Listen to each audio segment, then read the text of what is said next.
할렐루야, 감사합니다. 오늘 이 시간에는 우리가 빌립보서 매일 성경 10월 본 빌립보서를 보겠습니다. 10월 13일부터죠. 10월 13일부터 시작되는 빌립보서. 자, 여러분들 우리가 빌립보서 그러면은 머릿속에 탁 떠올라되는 것이 있는데, 빌립보 그러면은 우리 속에 머릿속에 제일 먼저 떠오르는 것이 뭡니까? 사도 바울이 제2차 선교 여행을 통해서 마게도냐 지방에서 처음 세웠던 교회, 그 교회가 빌립보 교회죠. 그죠? 가정교회. 특히 이제 사도 바울이 마게도냐 지방으로 가게 되었던 것은 실제 자신은 아시아 쪽으로 가기를 원했지만은 성령께서 그의 걸음을 유럽으로 이동하도록 하셨죠. 그래서 우리가 이 빌립보 교회는 특히 바울이 제2차 선교 여행을 통해서 갔던 마게도니아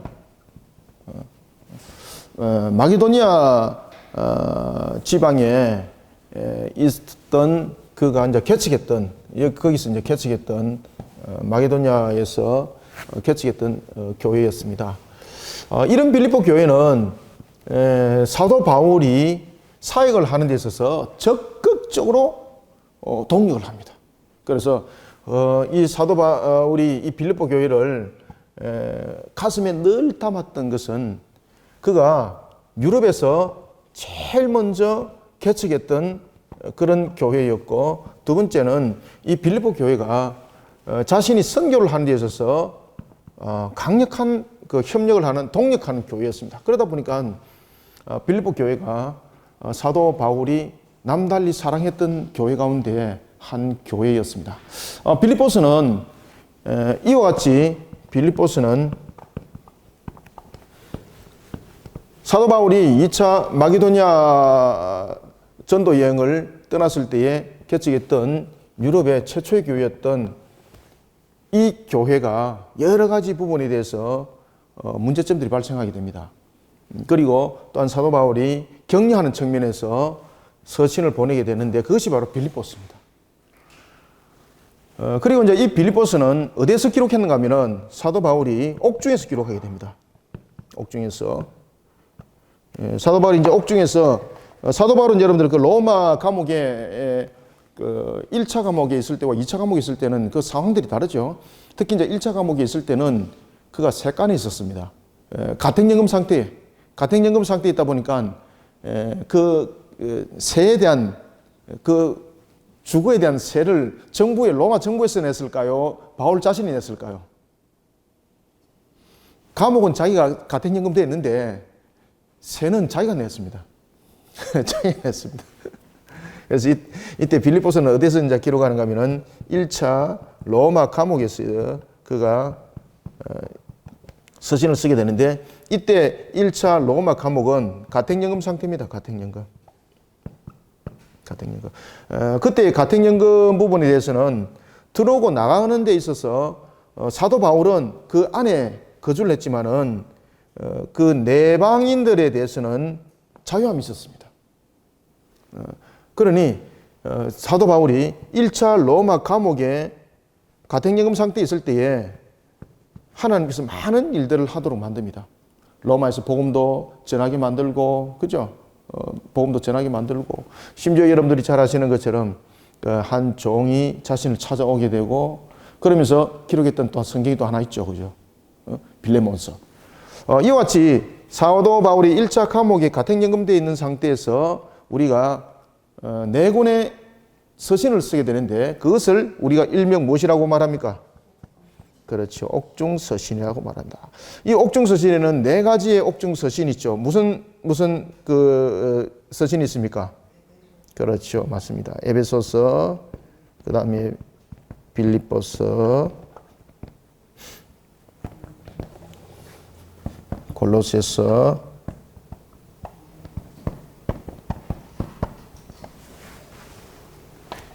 빌레몬서, 이렇게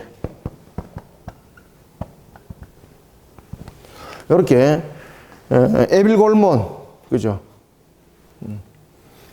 4권의 서신서가 이렇게 있습니다.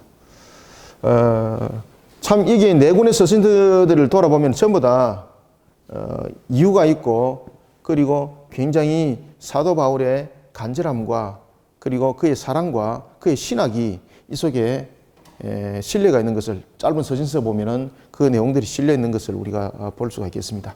오늘은 이 빌립보서를 매일 성경을 통해서 우리가 큐티를 하는데 전체적인 부분에 대해서 이제 우리가 이제 핵심적으로 알아야 될 것 서론에 대한 부분들을 간략하게 보고 그다음에 1장, 2장, 3장, 4장에 대해서 성경 공부 방식이 아니고 우리가 매일 성경 공부니까 성경 공부 방식은 우리가 다음에 하기로 하고 전체적인 부분에 대해서는 테마를 어떻게 묵상할 것인가를 보도록 하겠습니다.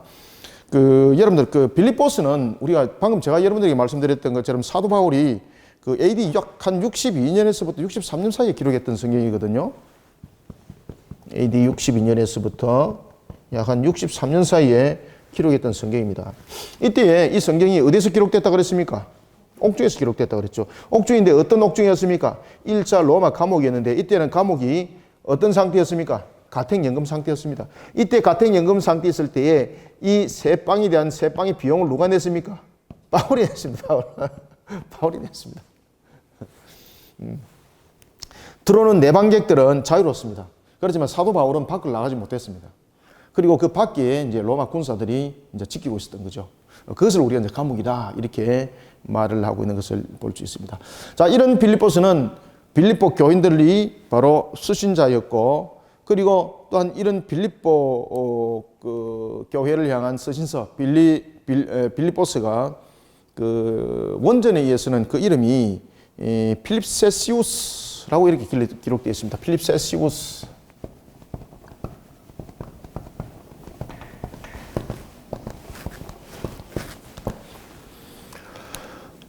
필립세시우스라는 것은 여러분들 무슨 뜻인가 하면은 빌립보 사람들에게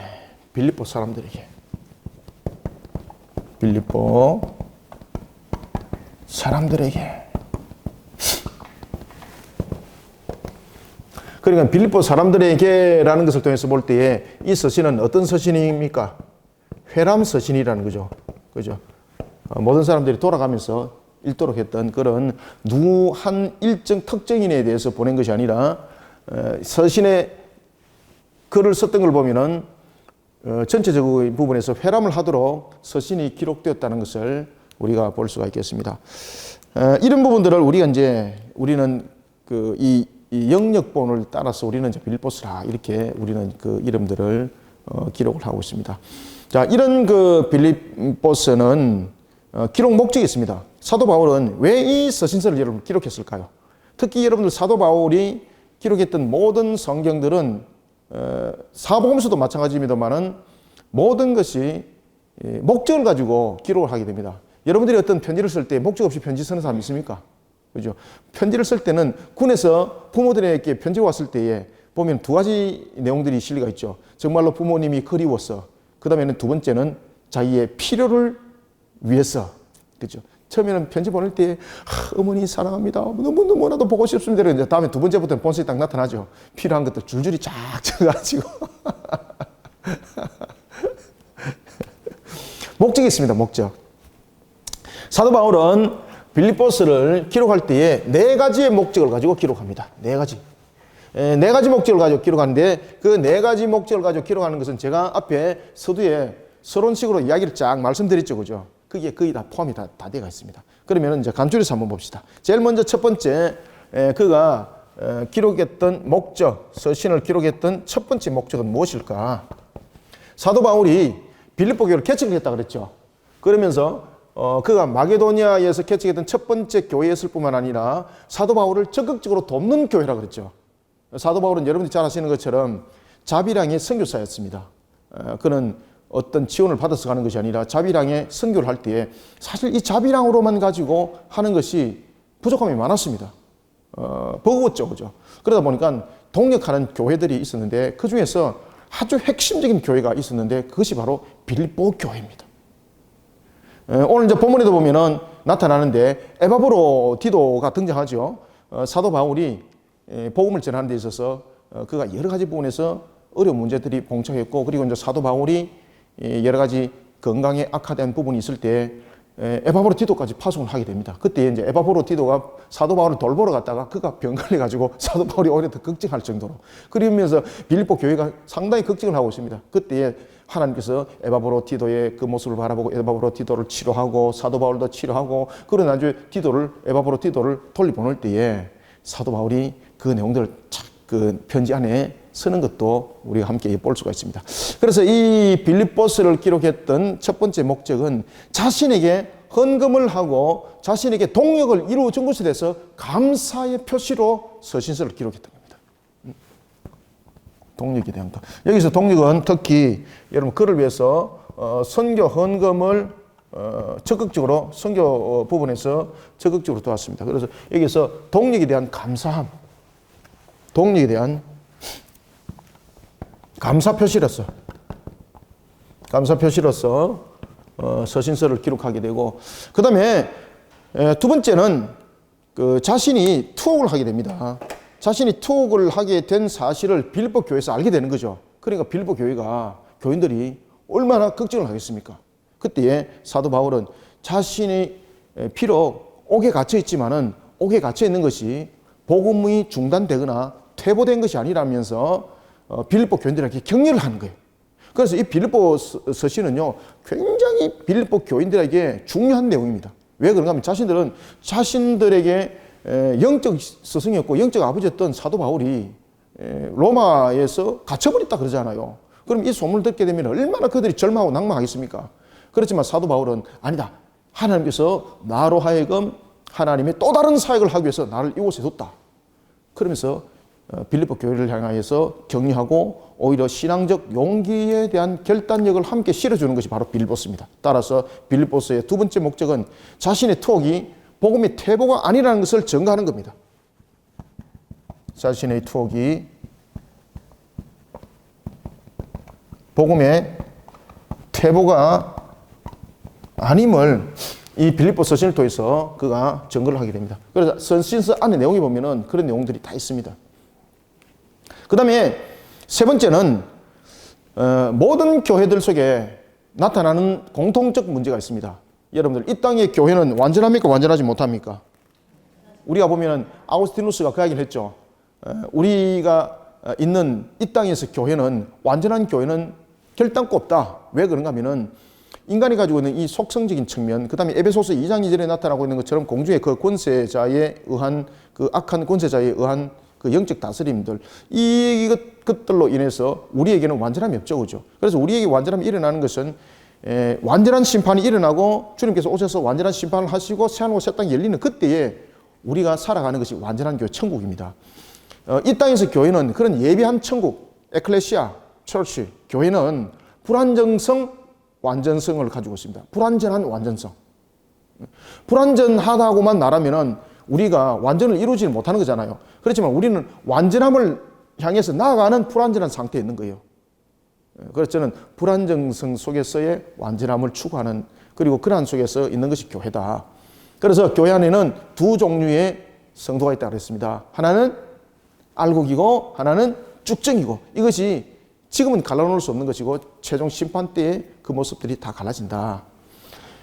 그런 교회들의 모습들이 빌립보에서도 동일하게 나타났습니다. 그런가 하면은 또한 알고가 쭉정이만 갈라지는 것이 아니라 성도들 간에 분쟁들이 있었습니다. 성도들 간에. 그래서 사도 바울이 볼 때에 교회가 어떻게 되기를 원했겠습니까? 교회가 한 마음을 가지고 연합하여라. 빌립보 교인들을 향해서. 그래서 신서를 쓰는 겁니다. 한 마음으로 교인들로 하여금, 빌립보 교인들로 하여금 어떻게 하라고요? 한 마음으로 연합을 이루라. 여러분들, 한 마음으로 연합을 이룰 때에 사람의 지식으로, 사람의 경험으로, 사람의 마음으로 연합이 됩니까? 누구로 연합을 이루는 겁니까? 그렇죠. 여기서 이제 사도 바울이 이것을 강조를 합니다. 그리스도 안에서 한 마음으로, 그리스도 안에서 우리가 연합을 이루는 자가 되어라. 자, 그리고 이제 네 번째는 이 빌립보 서신을 쓰게 됐던 그 목적이 또 하나 있는데, 그 당시에 초대교회 시대 때에 참으로 이게 문제점들 가운데서 심각한 것이 있었는데 그것은 바로 유대주의적 율법적 기독론의 문제였습니다. 그죠? 이것이 빌립보 교회 속에서도 나타나는 거예요. 여러분들, 유대주의적 율법적 기독론이라는 것은 무엇입니까? 예수를 믿는 것은 예수 그리스도를 믿는 믿음으로 구원이다. 여기다가 무엇을 알파시킵니까? 중간에 삽입을 시키죠. 그죠? 율법과 같은 율법을 지키고 무엇을 행하라? 그렇죠. 할례를 행해야 된다. 할례를 행해야 된다. 그러면 이 할례를 행하고 율법을 지킨다는 것은 무엇을 의미를 하고 있습니까? 유대인화를 말하는 겁니다. 유대인화. 그럼 다시 말하면 유대인화는 무엇을 말하고 있는가 하면은 이방인은 구원이 있다 없다? 이 뜻입니다. 이거. 그래서 유대주의적 율법적 우리가 구원론, 기독론은 특히 모든 부분에 대해서 믿음, 예수 그리스도를 믿는 믿음 속에서 유대주의적 율법적 구원론은 할례가 필수입니다. 필수. 이 할례를 행하는 것은 무언가 하면 유대인화가 되는 겁니다. 그죠? 이런 유대주의적 율법적 기독론과 구원론이 빌립보 교회에서도 동일하게 나타났습니다. 그러다 보니까 사도 바울이 율법적 유대교가 복음의 근본적 정신을 어긋나게 하는 부분에 대해서 우리가 신앙의 근본을 바로 세우라. 그죠? 믿음에 대한 신앙의 근본을 바르게 세워야 된다. 그 당시에 유대주의적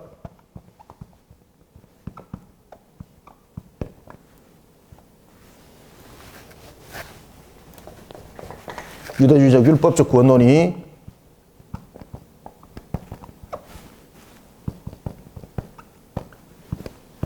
교회 속에서 믿음을 흔들어 버리는 거죠. 사람들이 그 속에서 혼동되어지고 중심을 잃어버리고 그런 문제들이 나타나는 겁니다. 그래서 사도 바울이 여기에 대해서 명확하게 찝어주고 있습니다. 자, 이런 목적을 가지고 빌립보 교회의 서신을 기록했던 사도 바울, 이 네 가지 사역을 어디서 감당합니까? 로마 감옥에서 감당합니다. 참 여러분 감사하지, 그죠? 가서도 혼자서 감당하지 못할 것을 하나님께서는 이 빌립보 교회를 통하여서 일으켰던 그 일들, 자신이 가서 직접 일으켰던 역사, 개척은 몸이 같지만은 빌립보 교회를 영적으로 바로 세우는 일에는 서신서 한 통이었습니다. 여러분들 하나님의 일하심이 이렇게 다각적인 측면에서 놀랍도록 역사하는 것을 우리는 볼 수가 있습니다. 그래서 우리는 이 빌립보서를 보면서 안에 내용도 물론 우리가 잘 알아야 되겠지만은 이 빌립보 서신이 편지 한 통이 그 교회를 바르게 세워나가는 일에 아주 핵심적인 일을 하게 되는 겁니다. 그것을 일명 우리는 성령의 일하심이라는 거예요. 그래서 성령의 일하심이라는 것은 다양한 부분에서 나타나는 모습이 다릅니다. 우리가 육신적으로 어떤 한계를 가지고 우리가 비록 사도 바울처럼 구음된 상태에 놓여 있을지라도 성령은 주님의 일을 하시고자 하는 그를 붙들어서 역사한다, 역사 안 한다. 그렇죠. 편지 한 통 가지고도 역사한다니까요. 편지 한 통 가지고. 그래서 여러분들은 빌립보서를 특히 에빌골몬 옥중서신의 4권의 성경을 읽으면서 이 부분들은 놓치시면 안 돼요. 비록 몸은 구금되어 있는 상태에 있지만은 성령께서 주의 일을 하고자 하는 그를 통해서 역사를 일으킨다는 거예요. 그래서 우리가 어떤 환경과 어떤 상태에 있더라도 주의 일을 하고자 하는 그 열망과 그리고 주의 일을 하고자 하는 그 열심은 반드시 역사를 성령께서 일으킨다는 사실이에요. 그러니까 여러분들이요, 마음만 가지지 마시고 그냥 마음속에서 신앙하지 마시고 이것을 십자가로서 표출해내는 어떤 환경 속에서도 표출해내는 우리 성도들이 되시길 바랍니다. 그때에 성령께서는 저와 여러분들을 통해서 조그마한 교회지만은 우리 교회를 통해서 간직한 역사를 일으키는 겁니다. 자, 우리가 이런 빌립보서를 우리가 이제는 전체적인 부분에서 봐왔습니다. 이런 빌립보서는 그러면은 1장, 2장, 3장, 4장으로 그냥 나누겠습니다. 원래 이게 여러 가지 테마적인 부분으로 나누면 한 6도막으로 나눌 수 있는데 그 6도막으로 나누는 자체가 의미가 없습니다. 그래서 이 빌립보서는 1장, 2장, 3장, 4장이 서론적인 측면에서 무엇을 말하고 있는지를 우리가 전체적으로 빨리 한 10분 안에, 한 10분 내지 한 10분 안에 보겠습니다. 늦어도 10분 안에 보고 그리고 안에 1장부터 4장까지의 내용들을 간략하게 우리가 그 메시지를 본 다음에 빌립보스를 묵상하는 방법을 다시 한 번 더 설명을 하도록 하겠습니다. 오늘따라 칠판이 잘 안 지워지네.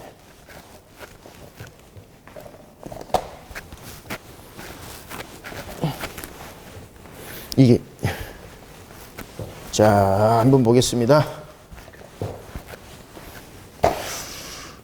자, 빌립보스는 전체적으로 우리가 4장으로 성경이 구성되어져 있습니다. 1장과 2장과 3장과 4장에 보면 이 신학적 개념을 가지고 있습니다. 그래서 그 부분도 우리가 함께 보도록 하겠습니다. 자, 1장은, 빌립보스 1장은 전체적인 의미에서 우리에게 무엇을 이야기를 해주고 있는가 하면은 크게 2가지를 설명하고 있습니다. 첫 번째는 바울이 1장 1절부터 여러분 11절까지 보시면은 인사말을 하죠. 이 사도 바울이 서신서를 기록할 때에 사도 바울이 장점이 뭔가 하면은 항상 인사를 먼저 한다는 겁니다. 그때 인사를 먼저 할 때 그가 자신을 드러내나요? 아니면은 그리스도를 드러내나요? 그렇죠. 이게 사도 바울의 그 장점이기도 합니다. 따라서 이제 1장에는 보면은 그가 여기에서 실었던 전체적인 내용에서 첫 번째는 인사말이 실리게 되고, 그리고 두 번째는 사도 바울이 자신이 이제 투옥된 것을 먼저 근황을 알리게 되는 겁니다. 왜냐하면은 빌립보 교인들이 자신이 감옥에 갇힌 것에 대해서 지금 근심하고 있죠. 그러다 보니 자신의 근황을 알려야 되는 거예요. 자신이 근황이 활력이 있고 내가 이 옥중 가운데 있지만은 하나님의 사명을 감당하는 일에 지금 빈틈이 없다. 이런 강력함을 줬을 때에 빌립보 교인들에게 나타나는 소망과 희망은 얼마나 기쁨으로 나타나겠습니까? 그것이 나중에 서신서에 다 나타납니다. 따라서 1장은 이와 같이 투옥된 바울의 근황을 설명을 하고 있습니다. 투옥되어 있는 바울 자신의 근황을 설명하고 있습니다. 자, 그런가 하면은 제2장에서는 어떤 의미를 담고 있는가 하면은 이런 사도 바울이 이제 자신의 근황을 설명하고 난 다음에 복음에 합당한 삶에 대해서 성도들의 모습을 설명하고 있습니다. 왜냐하면은 그 뒤에 제3장에서 나타나는 문제, 제4장에서 나타나는 문제를 먼저 설명을 하기 위해서입니다. 우리는 복음을 위해서는 어떤 삶을 살아야 되는가? 복음을 위해서는 어떤 삶을 살아야 되는가? 여러분, 복음을 위해서는 우리는 어떤 삶을 살아야 되겠습니까? 누구의 모습을 본받아야 되겠습니까? 그렇죠. 맞습니다. 여러분이 지금 답을 다 주고 있습니다. 그래서 제2장은 그리스도를 본받는 삶에 대해서 이야기를 하고 있습니다. 2장은. 그리스도를 본받는 삶에 대해서 이야기를 하고 있습니다. 특히 그리스도를 본받는 삶에 대해서 나타나는 것은, 그리스도를 본받는다는 것은 우리가 무슨 어떤 그 살아가는 율법적이고 윤리적인 도덕적인 이런 부분들을 말하고 있는 것이 아니라 복음 가운데서 살아가는 것을 말하고 있는 거죠. 복음 가운데. 이 부분들을 2장에서 서신서 속에 다루고 있고요. 그 다음에 제3장에서는 무엇을 다루고 있는가 하면은 유대주의적 율법적 기독론의 구원론에 관해서 제가 말씀을 드렸죠. 그런 이단들, 특히 이단들에 대한, 우리도 지금 살아가고 있는 현 시대에 보면은 참으로 다양성한 이단들이 나타나지 않습니까? 옛날에는 그냥 이단이라는 것을 자신들이 숨겼지만 이제는 엄연히 막 드러내면서 교육 사업도 하고 병원 사업도 하고 그리고 또 기업체도 막 움직이고 막 이런 식으로 하죠. 조폭도 그러죠, 요새. 옛날에는 조폭들이 남의 것을 때려가지고 뺏었는데 요새는 조폭들이 뭐 합니까? 도박 사업, 건설 사업, 뭐 이런 것들, 그죠? 막 사업을 막 일으키죠, 그죠? 이단들도 마찬가지인 거예요.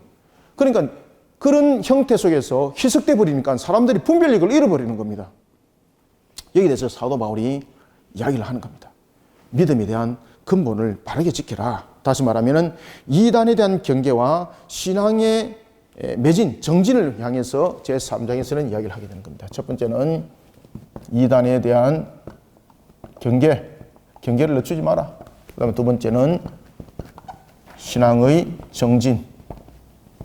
이를 위해서 여러분들이 3장에서는 그 내용을 기록하고 있고, 그 다음에 이제 제4장에서는 마무리를 하게 되는데, 특히 이제 제4장에서는 정말로 우리가 믿음과 신앙 속에서 살아가다 보면은 그 속에서 그리스도 안에서 연합을 이루고, 그리고 우리가 신앙 속에서 바른 정결함 속에서 달려가다 보면은 우리의 진짜 참 기쁨이 있다. 그리고 우리에게 참 평강이 있다. 이 부분들을 이야기를 하는 겁니다. 그래서 사도 바울은 마지막 제4장을 통해서는 기쁨과 평강을 권면하고 있고 감사를 합니다. 기쁨과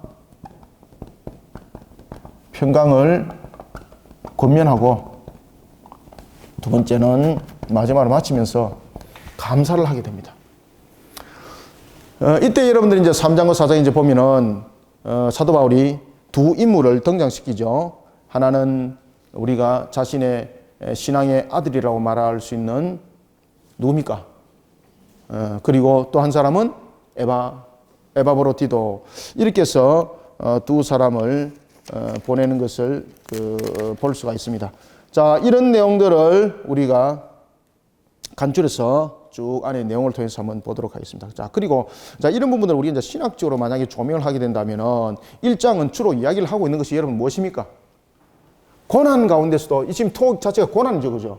고난 가운데서도 소망을 잃지 말라는 신학적 부분들을 우리에게 증거를 해주고 있고, 그 다음에 제2장은 그리스도를 본받는 삶이죠. 그리스도를 본받는 삶들 속에서 특히 복음 가운데 일어나는 겁니다. 그러면은 이런 속에서 우리가 그리스도를 본받는 삶에서 가장 중요한 것은 여러분 무엇입니까? 순종과 겸손입니다. 여러분들 예수님께서 우리의 구원을 위해서 순종하셨죠. 그리고 겸손과 복종을 통해서 그 모든 것을 이루셨죠. 이런 부분들 신학적으로 조명을 하고 있고, 그 다음에 제3장에서는 이단에 관한 특히 문제 다룰 때에 무슨 문제를 다루고 있습니까? 여기서 구원론을 다루고 있죠. 구원론. 그죠? 유대주의적, 율법적 구원론. 이 유대주의적 율법적 구원론이 어떤 성격을 가지고 있다고 그랬습니까? 예수 그리스도를 믿는 믿음 플러스 무엇입니까? 그렇죠. 율법을 지키는 거죠. 특히 할례를 행하는 속에 이 속에 그들은 완전한 구원이 있다. 이렇게 말하는 겁니다. 그럼 그들이 완전한 구원은 무엇을 결국 말하는 것이라 그랬습니까? 유대인화다. 이 유대인화라는 것은 무슨 뜻입니까? 이방인은 구원이 있다 없다? 이방인은 구원이 없다는 뜻입니다.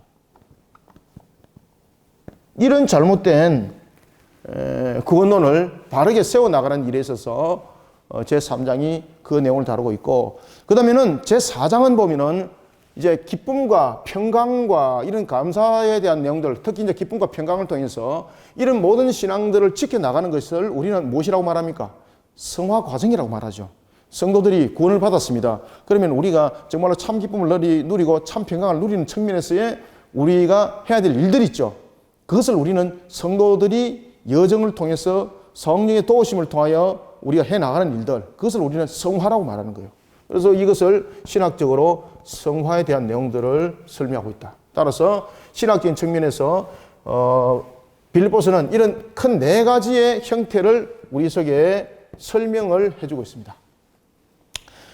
자, 이런 빌립보서, 특히 이제 이런 빌립보서는요, 우리로 하여금 환경을 초월한 신앙의 기쁨을, 그리고 또한 고난 중에서도 복음의 진보가 일어날 것을, 그런가 하면은 그리스도를 위한 초월적인 우리는 그런 생사에 대한 사관을 가지는 자가 되어야 된다. 그러면서 신앙의 모범을 복음에 합당한 삶을 살아라. 이런 내용들을 우리에게 증거해주고 있는 것을 우리가 볼 수가 있겠습니다. 자, 이런 빌립보서 우리가 이제는 1장부터 한번 내용들을 한번 보도록 하겠습니다. 자, 여러분들 우리가 요 안에 내용을 보면은 빌립보서에 대한 이런 개론들이 이렇게 나와 있습니다. 한번 여러분들이 기록이 목적이라는 이런 부분들은 제가 이미 큰 테두리는 제가 설명을 드렸으니까 이 부분들을 다시 한번 더 읽어보시면은 제가 했던 이야기들이 이 안에 다 있습니다. 그러니까 여러분들이 다 한번 보시고 따라오시면 되겠습니다. 그리고 이제 안에 내용의 이제 첫 번째 시작인 이제 빌립보서가 1장 1절로 시작할 때 복음의 동력자, 복음의 동력자로 시작을 하고 있고, 그 다음에 오직 복음만을 위하여라는 부분들, 그 다음에 복음에 합당하게 모든 것을 이루어가라, 그런 내용들로 1장이 전개되어지는 것을 볼 수 있습니다. 자, 그러면 우리는 이런 빌립보서를 우리가 제1장, 제2장, 제3장을 우리가 짧은 시간에 전체적인 측면에서 어떻게 묵상할 것인가를 한번 보겠습니다. 이런 부분들은 전체적인 개론적인 측면에서 성경이 가지고 있는 성격을 제가 지금 설명드리는 겁니다. 이런 부분들은 쫙 그냥 한번 읽어보면서 이런 신학적 개념도 함께 가지고 오고 딱 들어가게 되면 이해가 빠릅니다. 왜 사도 바울이 서신서를 이렇게 썼을까? 그리고 이런 부분에 대해서 보면 점진성들이 다 있죠. 그죠? 신앙 속에서. 우리가 고난 가운데 있지만은 순종으로 그 모든 것을 이겨나오고, 그리고 구원론을 우리의 반드시 바르게 세워나갔을 때 참으로 성화 속에 우리의 기쁨과 평강이 있다. 다 결국 일률식입니다. 그래서 사도 바울은 서신서를 쓰는 것들, 어떤 서신서도 마찬가지입니다만은 굉장히 조직적이고 굉장히 신학적일 뿐만 아니라 우리에게 신앙적인 동료적인 측면에서 앞뒤가 정확하다는 거죠. 앞뒤가 정확하다. 자, 이런 빌립보서는 제1장은 무엇을 여러분들 묵상하셔야 되는가 하면은 하나님을 기쁘게 하는 성도가 되어야 된다. 제1장은 누구를 기쁘게 합니까? 그렇지요. 하나님을 기쁘시게 하는 성도가 되어야 된다. 야, 이게 여러분들 보시면은 하나님의 창조 목적입니다, 이게. 하나님께서 사람을 창조한 목적이 무엇입니까? 하나님을 영화롭게 하고 그분을 기쁘게 하고 즐겁게 하는 것이 사람의 창조의 목적이잖아요. 따라서 이 빌립보서도 그 이야기를 지금 딱 하는 겁니다.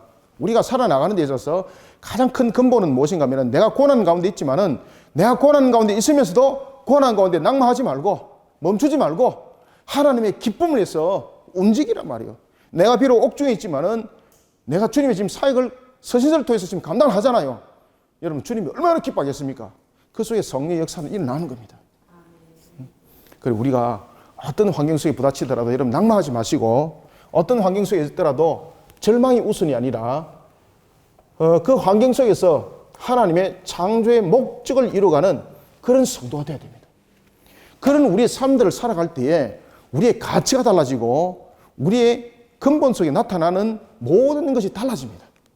성령께서 우리를 그냥 완전히 뒤집어버려요. 그냥. 그것뿐만 아니라 우리만 뒤집어 놓는 것이 아니라 우리를 통해서 그 영향력들이 흘러가게 만드는 거죠. 여러분들, 이 나라 이민족을 변화시키는 것은 여러 명에서 움직이는 것이 아닙니다. 한 교회, 한 사람의 바른 실천을 통해서 이 나라 이민족 바로 세워집니다. 한탄하지 마시고요. 소망, 희망이 있습니다. 한국 교회 바로 세워지면요, 이 나라 이민족 소망이 있습니다. 여러분들요.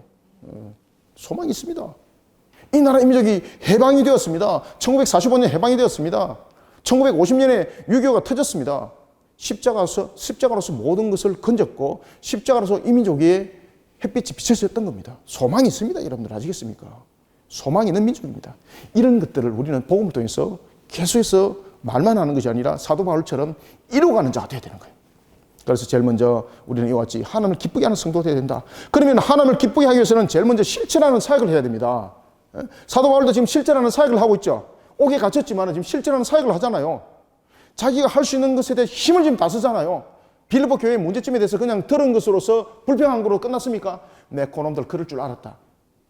아니, 내가 이렇게 했는데 그놈들이 그렇게 할 수 있어? 사도 바울은 그렇게 안 끝냈죠. 그 이야기를 쭉 다 듣고 지금 무엇을 합니까? 하나님께 영광을 돌리는 일에 힘쓰고 있습니다. 그거 할 수 있는 여건 속에서. 그래서 빌립보서 자체를 기록한 것을 우리는 하나님께 영광을 돌리기 위해서 힘쓰는 사도 바울의 모습을 봐야 되는 거예요. 그래서 우리는 제일 먼저 하나님께 영광을 돌리는 일에 힘쓰는 자가 되어야 된다. 하나님께 영광을 돌리는 일에 힘쓰는 자들이 되어야 된다.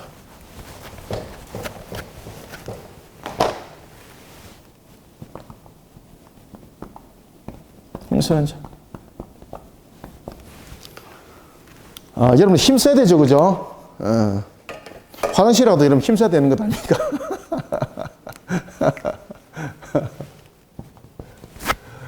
하나님께 영광을 돌리는 일에 사도 바울처럼 비록 옥에 갇혀 있지만은 그 환경들을 가지고 낭망하지 말고 절망하지 말고, 야, 내가 이 학고방에 있는데 하루 세 끼도 먹지 못하는데 내가 무엇을 향해서 힘쓴단 말입니까? 아닙니다. 그 환경 속에 두신 하나님, 그 속에서 나를 통해서 다시 한 번 더 돌이켜보게 하시는 하나님, 그 역사가 있습니다.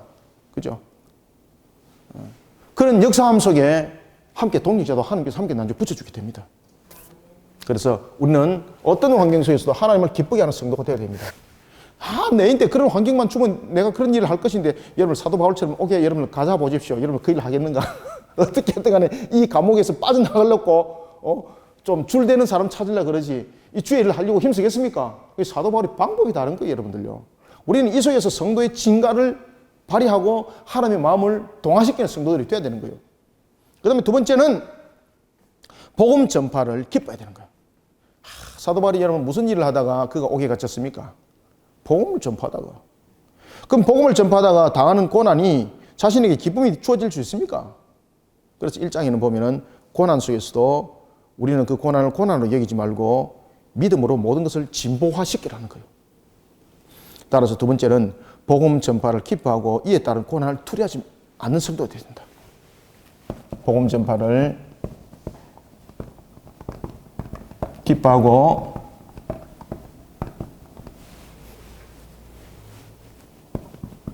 이로 인한 고난을 두려워하지 않아야 된다. 두려워하지 않는 성도가 되어야 된다. 그 다음에 세 번째는 우리가 본문을 통해서 무엇을 묵상하셔야 되는가 하면은 우리는 믿음의 진보를 위해서 구별된 삶을 살아야 됩니다.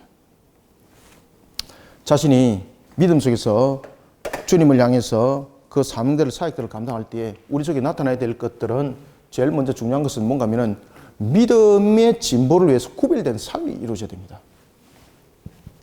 믿음의 진보를 위해 내 자신이 구별된 삶을 살아가는 겁니다. 그러니까 환경들 속에서 비록 내가 정말로 어려운 환경 속에서 비민족에서 살아가지만은 그 속에서도 우리는 믿음의 진보를 위해서 구별된 삶을 살아가야 되는 거예요. 내 환경이 이렇기 때문에 나는 이렇게밖에 할 수 없습니다. 이것은 여러분 변명입니다. 어떤 환경 속에서도 우리는 믿음 속에서 구별된 삶을 살아가는 자들이 되어야 됩니다. 그래서 우리는 하나님을 기쁘게 해야 되는 거예요. 하나님 기쁘게 해야 되는 거예요. 그 다음에 네 번째는 복음에 합당한 그러한 일에 있어서 우리가 이런 한 마음을 이루는 것이 중요합니다. 복음을 이루는 합당한 한 마음.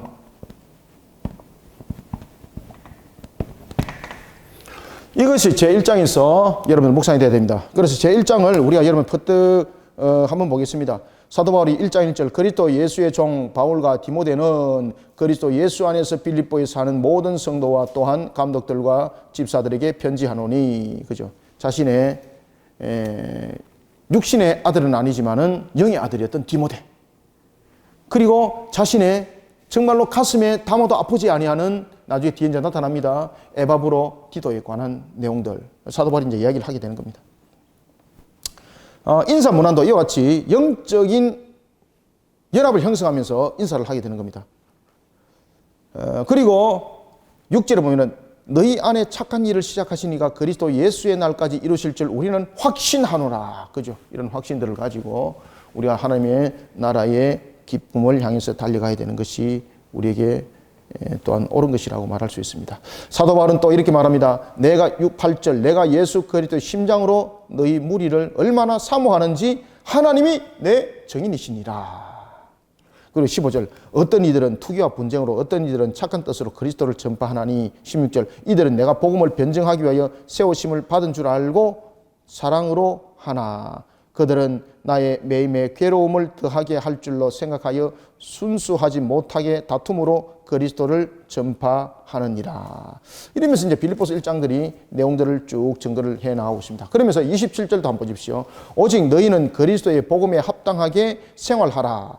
이는 내가 너희에게 가보나 떠나 있으나 너희가 한 마음으로 서서 한 뜻으로 복음의 신앙을 위하여 무엇을 하라? 협력하라. 아멘. 그렇죠. 그래서 제 1장은 이와 같이 하나님을 기쁘게 하는 성도가 되어야 됩니다. 지금 사도 바울이 여러분 서신서의 9절절을 보면 그 안에 내용이 테마가 무엇입니까? 하나님을 기쁘게 하는 성도가 되어야 된다는 말입니다. 자신이 옥주에 지금 갇혀 있죠. 지금 고난을 받고 있죠. 그렇지만 그 고난을 가지고 그는 소망을 오히려 이야기를 하고 있습니다. 그리고 또한 빌립보 교회를 향해서도 그 이야기를 하고 있는 겁니다. 그것이 바로 하나님의 창조의 목적을 이루는 겁니다. 그런 부분에서는 이런 네 가지의 모습들로서 우리들 이루어갈 때에 우리는 하나님을 기쁘게 하는 성도가 될 수 있다라는 것입니다. 자, 그러면 이제 제2장은 우리가 무엇을 묵상하시는 것이 좋은가? 제2장은 누구를 본받는 삶이라 그랬습니까? 그리스도를 본받는 삶이 되어야 된다. 그리스도를 본받는 삶. 그리스도를 본받는 성도의 삶이 되어야 된다. 그리스도를 본받는 성도의 삶. 여러분들, 그리스도를 본받는 삶에서 대표적인 것이 무엇입니까? 복음, 그 다음에 자신이 내려놓는 케노시스, 그죠? 내려놓음. 십자가에서 자신의 생명까지 내어놓으시고 우리의 죄를 사시기 위해서 자신의 모든 것을 요구하기보다는 모든 것을 아버지의 뜻에 자신을 내려놓았던 분. 우리는 이런 그리스도의 모습을 통해서 어떤 우리는 성도의 삶들을 이루어가야 되는가? 세 가지를 이루어가야 됩니다. 첫 번째는 공동체가 하나를 이루어가는 일에, 여러분 예수 그리스도는 자신의 피값으로 우리의 교회라는 공동체를 그 피값으로 사셨죠, 그죠? 예수님께서 마지막에 제자들을 흔적을 남겨두실 때에 제자들에게 어떤 흔적을 남겨둡니까? 교회를 남겨두죠. 그 첫 번째 교회가 터가 됩니까? 마가 다락방이죠. 그죠? 그래서 너희들은 몇 날이 지나지 않아서 내가 너희들에게 또 다른 무엇을 보내주리라? 또 다른 보혜사형을 너희들에게 보여주리라. 그래 너희들이 이곳을 떠나지 마라. 그러면서 그곳이 에클레시아가 되죠. 예수님께서 제자들을 마지막으로 두면서 형성했던 것이 여러분 교회입니다. 교회. 왜냐하면 교회가 우리들의 구원의 틀을 이룰 수 있는 중요한 요점이 되기 때문입니다. 신앙의 공동체 아주 중요합니다. 신앙의 공동체. 사도 바울은 신앙의 공동체를 세우는 일에 그는 생명을 내어놓았잖아요. 신앙의 공동체가 너무나도 중요합니다. 여러분들. 그래서 교회라는 것은 그냥 우리가 건물의 교회만 바라보는 것이 아니라 주님께서 피값으로 사신 몸된 성도들의 교회를 보면서 또한 우리들의 가시적 교회, 불가시적 교회를 다 함께 바라볼 수 있는 모습이 되어야 됩니다. 따라서 우리는 제일 먼저 공동체가 이와 같이 하나를 이루는 일에 그리스도는 겸손했죠. 그죠? 공동체가 하나를 이루는 일에 겸손한 그리스도를 본받는 삶이 되어야 됩니다. 공동체가 첫 번째는 공동체가 하나를 이루는 일에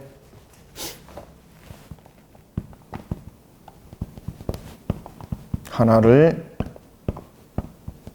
이루는 일에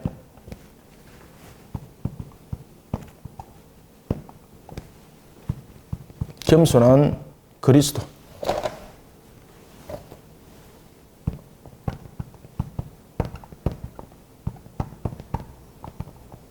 겸손을 본받는 성도가 되어야 되고, 그 다음에 두 번째는 세 가지로 보겠습니다. 여러분들, 그리스도가 이 땅에 오셔서 그분은 분명히 왕이셨습니다.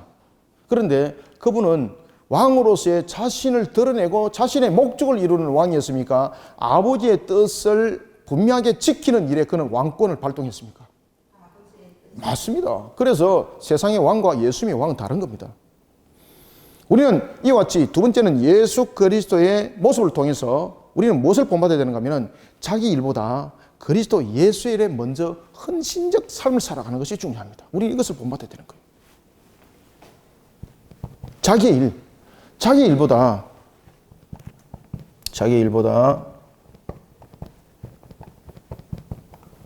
여러분들, 우리가 말하는 그리스도 예수의 일은 무엇입니까? 구원사이죠. 그리스도 예수의 일을 우선으로 하는 삶.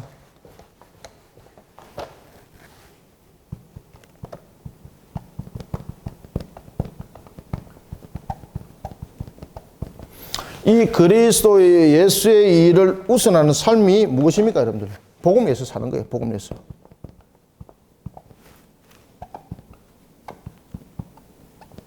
복음을 위해 사는 삶. 이게 그리스도 예수의 일입니다. 이게 화면이 잘립니까? 자기 일보다 그리스도 예수의 일을 우선으로 하는 삶, 그것이 무엇이라고 그랬습니까? 복음을 위해 사는 삶이 그리스도를 본받는 성도의 삶입니다. 사도 바울이 지금 이 내용을 통해서 그 사실을 우리에게 증거해주고 있고, 그 다음에 세 번째는 무엇보다도 자신의 유익을 구하기보다는 공동체의 유익을 우선하는 성도들의 삶이 되어야 됩니다. 여러분들, 공동체가 우리 속에 주는 영향이 중요합니다. 특히 신앙의 공동체가 무너져 버리면요, 자신의 신앙도 함께 무너지고 삶이 함께 무너지게 되어 있습니다. 따라서 자신의 유익을 구하기보다 공동체 유익을 우선하는 성도의 삶입니다. 자기의 유익을 구하기보다 공동체를 우선하는 성도의 삶. 이것을 가지고 어떤 사람은 갖다 바치는 것 가지고 해석하면 큰일 납니다. 일반적으로 물질적인 부분에서 눈이 딱 뜨가 있는 사람은 공동체 유익을 위해 유익을 우선하는 성도의 삶이다. 이러면 갖다 바치는 것부터 먼저 생각하고 먼저 떠올리죠. 이러니까 성도들인 신앙이 문제가 되는 겁니다. 이러니까 기복적인 모습이 되고, 이러니까 거꾸로 가는 신앙이 되는 겁니다. 자기의 유익을 구하기보다 공동체의 유익을 구한다는 것은 무엇입니까? 헌신하고 사랑하고 그리스도의 십자가를 흘려보내는 일에 있어서 우리가 그 모습을 나타내다 보면은 공동체는 자연스럽게 하나를 이루게 되고, 그 속에 우리는 하나님의 은혜를, 갑질의 은혜를 받는 겁니다. 그러니까 우리가 하나님으로부터 은혜를 받는 방법을 잘 아셔야 됩니다. 사도 바울이 오늘 빌립보서 1, 2, 3장의 그 순서대로 우리가 내용들을 지켜나가게 되면요, 하나님의 은혜가 하늘의 문이 열려가지고 여러분들에게 에스겔서 34장에 복된 소낙비가 창일하게 여러분들에게 쏟아지고 흩어져 내려서 여러분의 모든 삶들을 기름지게 만들 때 마른 뼈를 살아난 뼈처럼 만드는 37장의 에스겔서 37장의 역사들이 나타나는 겁니다. 자, 이와 같이 이런 부분을 통해서 우리가 2장을 여러분 묵상해 주시면 되겠습니다. 그래서 2장을 묵상하실 때도 보면은 6절도 보면은 그는 근본이 하나님의 본체시나 하나님과 동등을 취할 것으로 여기지 아니하고, 7절 오히려 자기를 비워 종의 형체를 가지사 사람과 같이 되셨고, 8절 사람의 모양으로 나타나사 자기를 낮추시고 죽기까지 복종하셨으니 곧 십자가에서 죽으심이라. 딱 그 이야기를 하잖아요. 자, 이런 부분들을 묵상을 하면서 이제 제3장을 들어가겠습니다. 제3장.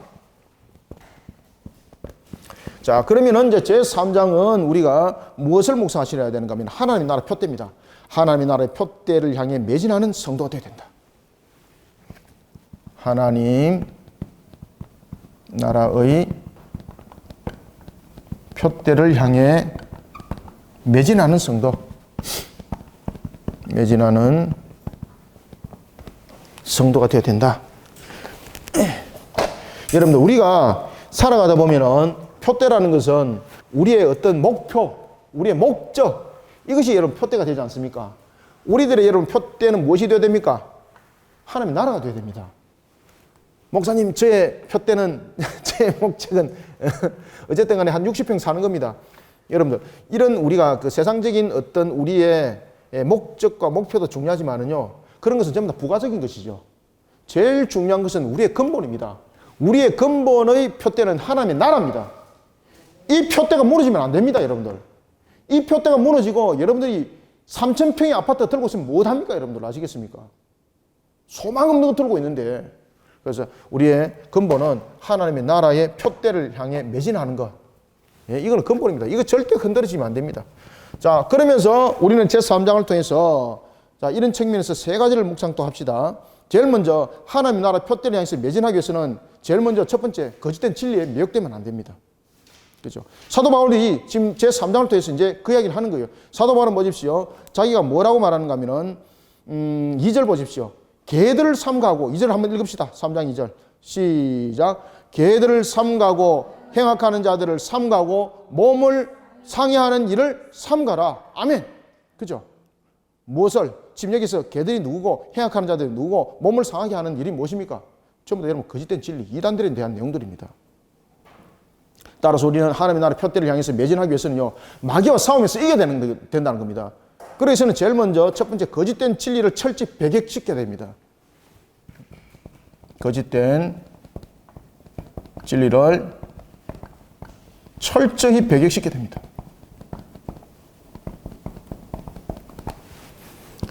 그 다음에 제3장에서 두 번째는 무엇을 묵상하셔야 될까요? 여러분들, 거짓된 진리만이 우리를 공격하는 것이 아니라 마귀는 또한 무엇을 통해서? 이단들이라는 세력을 통해서, 또는 우상 숭배라는 세력을 통해서, 그 다음에 세 번째는 뭡니까? 더 강력함이 있죠. 세속화입니다. 세속화. 요즘에 여러분들 우리가 어디서 무너집니까? 이단 때문에 무너집니까? 우상숭배 때문에 무너집니까? 세속문화죠. 얼마나 교회가 여기 대해서 연약한 모습이 되어버렸습니까? 사도 바울이 그 얘기를 하고 있는 겁니다, 여러분들.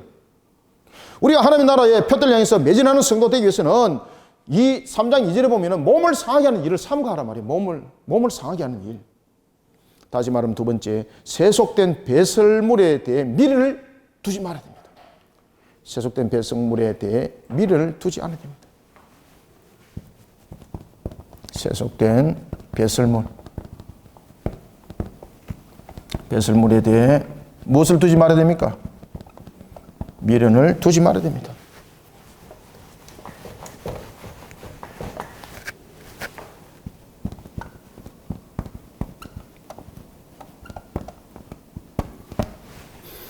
세속된 배설물, 이 속에서 나타나는 것들이 여러분들이 잘 아시는 것처럼 우리가 물질적 사고관, 물질관, 그죠?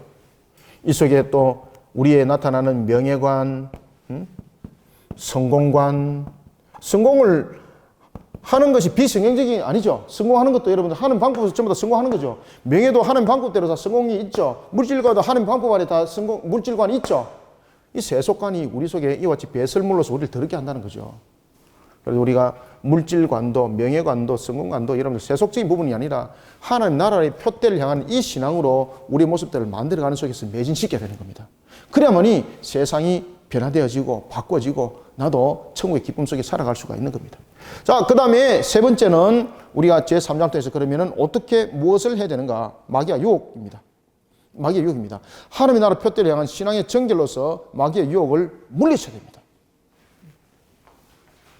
하나님 나라의 표대를 향한 신앙으로 마귀의 유혹을, 마귀의 육적 유혹을, 육적 유혹뿐만 아니라 무슨 유혹도 있습니까? 그렇죠. 영적 유혹을 물리쳐야 됩니다. 무엇을 해라는 이야기입니까? 십자가를 통해서 영적 전투를 벌리라는 겁니다. 십자가 속에서 영적 전투를 치를 때에 십자가는 자기 내려놓은 뿐만 아니라 사랑이 있죠. 하나님께서는 십자가를 통해서 우리를 사랑을 표출하셨죠. 사랑의 완성을 이루셨죠. 그리고 십자가를 통해서는 부활을 또한 완성하셨죠. 그래서 우리는 십자가 신앙이 아주 중요합니다. 요한복음 19장 30절 다 이루었다라고 말씀하신 그 십자가 신앙. 이 십자가 신앙으로 우리는 영적 전투를 치러야 합니다. 자, 이런 부분들이 제3장을 통해서 우리에게 말씀을 주고 있고 묵상을 주고 있습니다. 자, 그런가 하면 이제 제4장으로 그냥 안에 내용은 본문 여러분 꼭 읽어보십시오. 14절, 3장 14절은 한번 읽어봅시다. 시작. 표대를 향하여 그리스도 예수 안에서 하나님이 그렇죠. 위에서 부르신 부르심의 상을 위하여 달력하노라. 아멘. 하나님 나라 표대를 향한 신앙. 이 신앙으로 달려갈 때 마귀의 유혹, 육적 유혹, 영적 유혹 물리칠 수 있는데 그것은 바로 십자가 신앙입니다. 이런 영적 전투를 치러 나갈 때 우리에게 상급이 있습니다. 자, 그런가 하면 이제 제4장은 우리가 마지막으로 무엇을 묵상하실 것인가? 자, 제4장은 한번 봅시다. 제4장은 이제 마무리를 하게 되는 거죠. 특히 여러분들 보시면은 우리가 제4장에도 보면은 사람 이름이 두 사람이 등장하죠. 2장을 여러분 한번 보십시오. 2장에 보면은 두 사람이 등장하죠. 누가 등장합니까? 디모데, 에바브로, 디도. 에바브로, 디도는 제가 앞에서도 말씀드렸던 것처럼 사도 바울을 돕기 위해서 빌립보 교회에서 연보와 함께 파송했던 일꾼이었습니다. 그런데 그가 사도 바울을 보살피다가 자신이 병들어 버리는 거죠. 그러니까 빌립보 교인들이 엄청 근심을 하는 겁니다. 그때 하나님께서 이 에바브로, 디도를 치료를 하는 거예요. 그리고 사도 바울이 에바브로, 디도를 돌려보내면서 뭐라고 말하는가 하면은 하나님께서 병들어 죽게 되었던 그를 나를 긍휼을 베풀으셔서 회복시켰었다. 이것을 너희들이 보아라. 그러면서 에바브로, 디도를 돌려보냅니다. 자, 지나갔지만 한번 읽어봅시다. 2장 26절, 27절, 28절 시작. 그가 너희 무리를 간절히 사모하고 자기가 병든 것을 너희가 들은 줄을 알고 심히 근심한지라. 그가 병들어 죽게 되었으나 하나님이 그를 어떻게 긍휼히 여기셨고 그뿐만 아니라 또 나를 어떻게 긍휼히 여기사 내 근심 위에 근신을 면하게 하셨느니라. 그러므로 내가 더욱 급히 그를 보낸 것은 너희로 그를 다시 보고 기뻐하여 하며 내 근심도 들려 함이니라. 아멘. 자, 그런 가운데 이제 제4장에서는 누가 등장합니까? 유오디아와 순두개가 등장합니다. 여러분, 유오디아와 순두개는요, 그 당시에 이 교회를 세우는 일에 있어서 핵심적인 일꾼들이었습니다. 그런데 이 유오디아와 순두개가 문제가 생겼죠. 서로 간에 분쟁들이 일어났습니다. 이 유오디아와 순두개는 남자일까요, 여자일까요? 둘 다 여자입니다. 둘 다 여자입니다. 그 당시에 빌립보 교회는 재정과 이런 조직들이 그 여성들의 중심이 되어 있었습니다. 그러다 보니까 유오디아와 순두개가 자신들의 역할들을 가지고 삐그덕거리다가 문제가 터져버린 겁니다. 그래서 사도 바울이 마지막으로 정리하면서 뭐라 그러는가 하면은 유오디아를 권하고 순두개를 권해서 어떻게 하라? 같은 마음을 품어라. 한 마음이 되도록 해라. 권해라는 거죠. 자, 한번 2절 읽읍시다. 시작. 내가 유오디아를 권하고 순두개를 권하노니 주 안에서 같은 마음을 품어라. 아멘. 그리고 4절. 주 안에서 항상 기뻐하라. 내가 다시 말하노니 기뻐하라. 5절. 너희 관용을 모든 사람에게 알게 하라. 주께서 가까우시리라. 아멘. 자, 여러분들 지금 사도 바울이 어떻게 지금 이야기를 하고 있습니까? 주 안에서 문제를 풀으라는 거죠. 주 안에서 어떤 문제? 화평을 이루라는 겁니다. 따라서 제4장은 주 안에서 항상 화평을 이루며 기뻐하는 성도가 되어야 됩니다. 주 안에서 항상 화평을 이루면서 이를 기뻐하는 성도가 되어야 됩니다.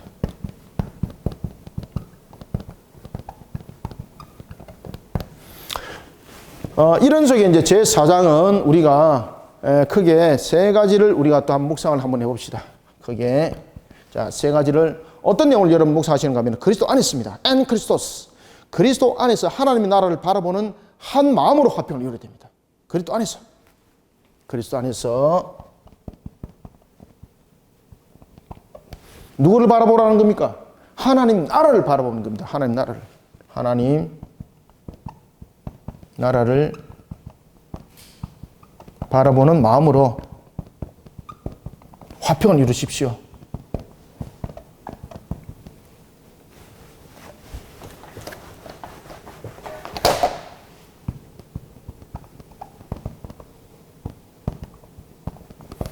오늘 성도들 간의 사이가 좋아도 내일 갈라질 수 있죠. 세상적인 측면에서 얼마나 몸과 마음이 잘 맞았는지 짝짝꿍 잘 돼가 있었습니다. 그런데 내일 되니까 완전 원수가 돼가지고, 야, 이건 둘도 없는 원수야, 이거는. 마치 외나무 딸에 만나가지고 서로 간에 네가 죽든지 내가 죽든지 결판을 내자, 이 방식이 나타나는 그런 모습들이 비춰지는 겁니다. 그래서 우리는 그리스도 안에서 무엇을 바라봐야 됩니까? 그렇죠. 이 핵심입니다. 우리는 공동체 안에서, 그리스도 안에서 화평을 이룰 때는요, 항상 하나님의 나라에 대한 부분들을 가지고 화평을 이루시길 바랍니다. 그 속에 천국의 소망, 그 속에 우리의 모습들 다 비춰지는 거죠. 사도 바울이 그 이야기를 딱 하잖아요. 오늘도 본문에 여러분 보시면은 유오디아 순두개에 권하여서 주 안에서 같은 마음을 품으라 그러잖아요. 주 안에서. 그리고 4절도 보면 주 안에서 항상 기뻐하라 이야기를 하고 있고, 그리고 또한 7절에도 보면은 그리스도 예수 안에서라고 이야기를 하고 있습니다. 계속해서 그 이야기를 지금 강조하고 있습니다. 그리스도 예수 안에서. 그래서 우리는 그리스도 예수 안에서 하나님의 나라를 바라보는 마음으로 우리는 화평을 이루는 자가 되어야 되고, 제4장에서 또한 두 번째는 그리스도 안에서 뜻을 같이 하시길 바랍니다. 우리가 뜻을 같이 할 때도 자기 마음으로 뜻을 같이 할 수가 있죠. 그리스도 안에서 뜻을 같이 합시다. 그리스도 안에서 뜻을 같이 하고, 여러분들 그리스도 안에서 뜻을 같이 하는 그 마음은요, 얼마나 정말로 자면서도 여러분들요 기쁨이 있고 그 형제가 사랑스러워져요. 그러면 그 형제 속에 혹시나 근심이 있으면 내 근심이 되고, 그 형제 속에 아픔이 있으면 내 아픔이 되는 거예요. 그런 사랑이 살아나는 겁니다. 그러니까 우리는 그리스도 안에서 뜻을 같이 하고 동력을 이루는 기쁨으로 살아가야 됩니다. 그 뜻을 같이 하고 동력을 이루는 기쁨으로 하나를 이루어야 됩니다. 그 다음에 세 번째는 우리가 그리스도 안에서 자족해야 됩니다. 이거 자족하지 못하면은요, 문제가 불거지게 되는 거죠. 자족하시길 바랍니다. 환경들을 통해서 우리는 불평하지 마시고요. 비교하지 마시고 한 달란트, 두 달란트, 5달란트 가지고 비교하지 말고 항상 우리는 자족합시다. 자족하는 가운데 더 큰 은혜가 있고 또 만들어 주심이 있습니다. 따라서 우리는 자족하고 복음에서 헌신하면서 동력을 이루어야 됩니다. 그리스도 안에서 어떻게 하고? 자족하고 헌신해야 됩니다. 이 헌신이요, 우리에게 아주 큰 미래의 보상이 될 뿐만 아니라요, 우리를 살아가는 데 있어서 기쁨이 되게 하고 화평을 이루게 하는 이 하나의 씨앗이 됩니다. 헌신하시길 바랍니다. 헌신하지 못하면은요, 그 부분들 통해서 자족한 부분들이 자족이 나중에 불평이 나타나게 되고 나중에 원망이 나타나게 되고 이런 부분들이 되는 겁니다. 그래서 우리는 자족하고 항상 헌신하는 가운데서 헌신하면서 동력을 이루시길 바랍니다.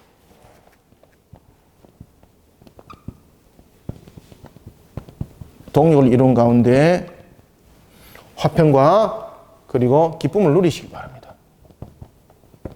화평과 기쁨을 누리는 성도가 되어야 됩니다. 이해 가시죠? 이 부분들을 여러분들이 매일 성경을 통해서 묵상하셔야 됩니다. 물론 다른 내용도 묵상을 함께 할 때 오늘 제가 정리해드렸던 것을 기점으로 짧은 본문이기 때문에 그 기점을 통해서 함께 묵상하여서 빌립보를 통해서 많은 은혜를 받으시고 그리고 또한 빌립보를 통해서 제가 서두에도 말씀드렸죠. 우리에게 성화 과정을 통해서 나타나는 그 열매들 여러분들 속에 나중에 복된 소낙비가 되어지고 그리고 마른 뼈가 살아나는 놀라운 역사 에스겔서 37장 역사가 여러분들 모든 모습 속에서 나타납니다. 그러니 우리가 자족하고 헌신하셔야 됩니다. 자족하고 헌신하고 동력을 이루는 가운데 화평과 기쁨을 누릴 때 이거 여러분들 마귀가 못 이깁니다. 이래 되면은 마귀에게 빈틈을 주면 안 되는 거예요.